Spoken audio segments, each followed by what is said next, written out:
अस्सलाम वालेकुम।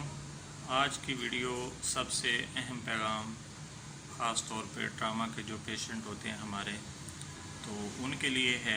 कोई भी ट्रामा आपको या कोई इंजरी या कोई ज़ख़म या चोट लगी है, चाहे वो रोड साइड एक्सीडेंट के नतीजे में हो या घर पे हो किसी वजह से, तो आपने सबसे पहले घबराना नहीं है और कुछ चीज़ें जो है वो अपने मरीज़ में नोट करनी है। और वो ये हैं कि फ़र्स्ट ऑफ़ ऑल तो ब्लीडिंग को देखें कि वो ब्लीडिंग तो नहीं कर रहा कहीं से। इसके बाद जो है कॉन्शियसनेस यानी उसका होश वो देखें, और उसके बाद जो है उसको तसल्ली दें और करीबी किसी मुस्तनद मुआलिज या सरकारी हॉस्पिटल में पहुंचाएं ताकि वहां पे उसका इलाज शुरू हो सके।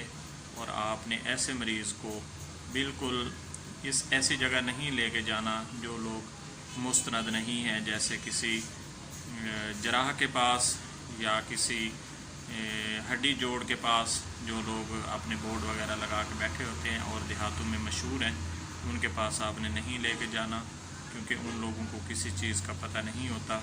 उनको ना एनाटमी पता है, यानी हमारे जिस्म की साख्त क्या है, हड्डियों की साख्त क्या है, कहाँ से वो टूट सकती है और उसको अब मैनेज कैसे करना है। बस उनको पट्टी करना आता है, और वो भी कोई इतना अच्छा जो है वो बैंडेज या पट्टी या वो जो बाहर से बांधते हैं लकड़ियों के साथ, वो भी कोई इतना अच्छा या मज़बूत नहीं होता कि जो बोन है वो आपस में जुड़ सके।